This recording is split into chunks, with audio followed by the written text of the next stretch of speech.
Como é que a gente define que o paciente tem DPOC? A gente já viu, estratificou, a gente já excluiu outras possibilidades do paciente ter DPOC, além do que ele já tinha. Agora a gente vai ver como é que a gente vai tratar esse paciente, né? Importante. Descobriu tudo, agora a gente vai tratar.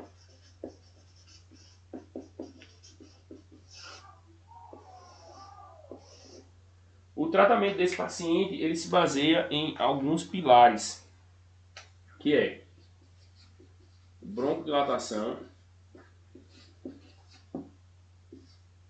suporte de O2 e ventilatório, corticoide e antibiótico quando necessário. Beleza?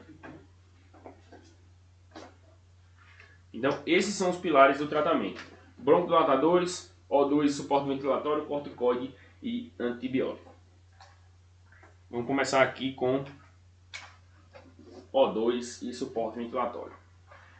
Quando o paciente ele está desaturando, ele está dispneico, ele tem um DPOC, provável DPOC exacerbado e está desaturando, a gente precisa manter uma saturação que fica entre 88% e 92%. Então, não bota o oxigênio para esse paciente ficar saturando 100%. Está achando que o paciente tem DPOC, ele tem uma saturação 93, 94, não coloca esse cara no O2, não tem benefício.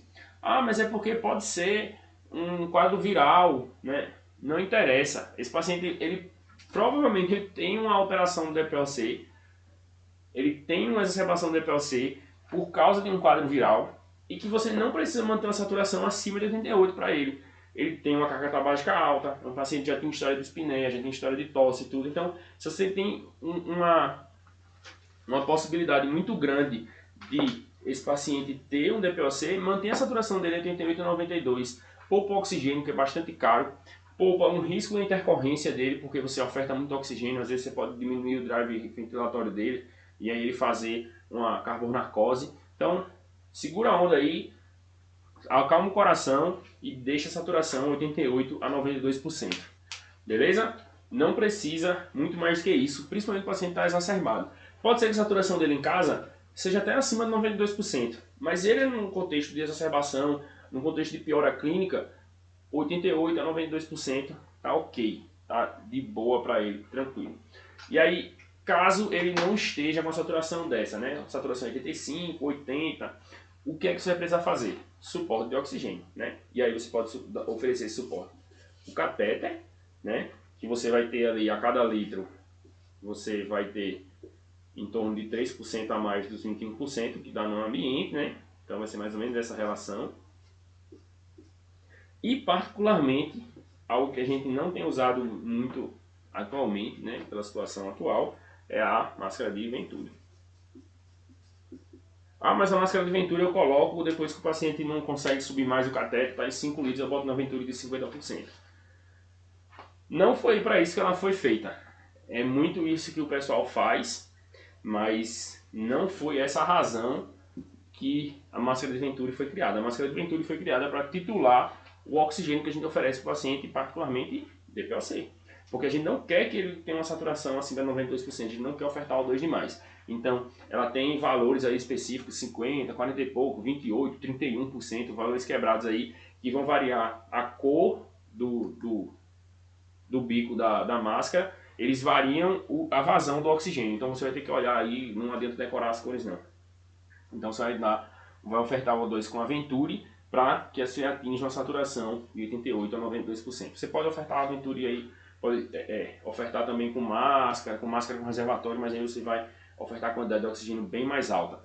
Então pensando nesse contexto aí, talvez você precise mudar a abordagem para esse paciente. O que é que você pode fazer também? VNI. VNI é uma forma de você ofertar o oxigênio para esse paciente sob pressão. Então, a VNI é uma forma de você ofertar oxigênio para esse paciente sob pressão. Pode ser uma alternativa para você que não está atingindo uma saturação satisfatória, mesmo com uma oferta de oxigênio mais alta, por máscara não reinalante ou por máscara sem reservatório, né? uma máscara que você consiga ofertar mais oxigênio, ele não está conseguindo manter a saturação, talvez a VNI seja uma tentativa de resgate. Então, para o paciente que está mantendo hipóxia, o paciente está mantendo dispneia mesmo com suporte de O2, são indicações de você fazer VNI na tentativa de oxigenar melhor esse paciente. Mas, particularmente, a VNI ela tem um benefício naqueles pacientes que têm acidose respiratória, hipercapnia e hipercapnia. Então, no paciente que tem um pH menor do que 7,35 e ele tem um PCO2 maior do que 60, então esse paciente aqui ele se beneficia muito da VNI. Esse paciente é o paciente que você tira ele do tubo, é o paciente que você diminui a mortalidade dele quando você faz VNI. Então, essa aqui é a principal indicação formal da gente fazer VNI no paciente com DPLC, tá? Nos outros pacientes que não têm essas alterações, o benefício dele não ser entubado, de você diminuir a mortalidade é incerto. Mas você pode usar como uma alternativa para oxigenar melhor esse paciente. Mas, nesse paciente aqui, você tem que fazer, porque é o paciente que o NNT para você diminuir a intubação e mortalidade, ele é bem baixo, ali em torno de 14, 8, algo por aí. Em torno de 6 às vezes, se eu não me engano, é uma coisa assim. Então é um NNT bem baixo. Então, a cada 6, 8, 10 pacientes que você fizer a VNI, nesse quadro aqui, um deles você vai salvar, né? Um deles você, de fato, estatisticamente, você salva da morte e você não intuba ele. Então, esse paciente aqui você precisa fazer VNI, beleza? Então, isso é assim. E aí, se esse paciente falhar na VNI, ele não está conseguindo oxigenar, ele está muito rebaixado, ele não pode fazer VNI. É um paciente que ele tem alguma alteração facial, é um paciente que não está colaborativo com a VNI, ele não está tolerando a VNI, esse paciente aqui você vai ter que definir a via aérea dele. É o paciente que já chegou muito rebaixado, é o paciente que não está conseguindo manter um drive respiratório satisfatório, então você bota o O2, ele rebaixa, tira o O2, ele desatura, mas acorda. Então, esse paciente é o paciente que você precisa intubar, é o paciente que você precisa de fazer ventilação invasiva nele, para que você possa melhorar a mecânica ventilatória e otimizar essa oxigenação, tá? Então, o paciente falhou na VNI, o paciente falhou nesses critérios aqui, ou então ele chegou muito em franca insuficiência respiratória, é o paciente que vai ser intubado. Vamos lá falar agora sobre os broncodilatadores.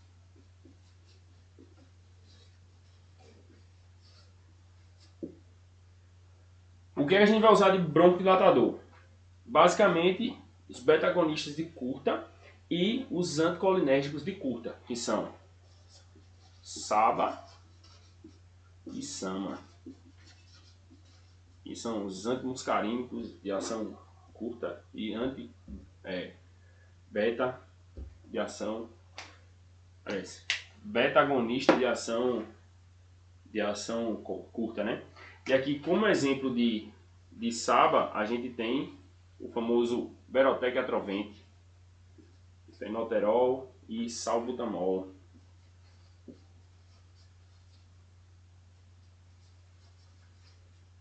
E o fenoterol, que é o Berotec.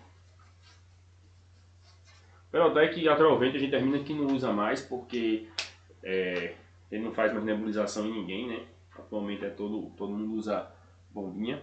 Então a gente termina usando muito mais salbutamol hoje em dia. E aí, os pacientes que fazem salbutamol, você pode usar o salbutamol associado com o ipratrópico.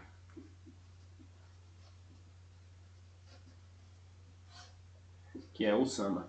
E aí, se você tem essa associação, ela é benéfica para o paciente DPLC, é preferível, porque você vai ter duas ações broncodilatadoras. Só tem só o salbutamol, faz só o salbutamol mesmo. Qual é a dose que você vai fazer? Tanto do Ovent, né, que é o fenoterol com ipratrópio, como sobre o salbutamol, aerodine, enfim, qualquer outro nome que você tem aí no seu serviço. Você vai fazer de 4 a 10 puffs. 10 puffs, pode fazer aí 10 puffs. Então você pode fazer de 4 a 10 puffs. Tanto do ipratrópico como do beta de curta, tá? Então pode fazer aí essa essa dose, 4 a 10 puffs, né? Faz aqueles 3 ciclos de 20 em 20 minutos. Na primeira hora, então você vai fazer 3 sequências aí da quantidade de puffs que você escolher. Eu particularmente uso 6 a 8, fica no meio termo aqui, nem de mais nem de menos. Faço de 6 a 8 ali de resgate, 3 ciclos de 20 minutos na primeira hora, depois você vai espaçando, pode fazer de hora em hora, depois você vai e faz de 4 em 4 horas, você vai espaçando aí de acordo com a resposta do paciente, beleza? Então, esse broncodilatador você pode usar. Existem outros broncodilatadores venosos, né, que atualmente a gente não usa, né, a gente não é mais recomendado o uso. Em alguns lugares vai ter disponível no carrinho de parada, mas não é uma recomendação muito legal, porque são medicamentos que têm um efeito pró-arrítmico muito grande, né? O paciente pode fazer arritmias e por isso a gente não usa, porque ele não tem tanto benefício e ele termina tendo muito efeito pró-arrítmico, beleza?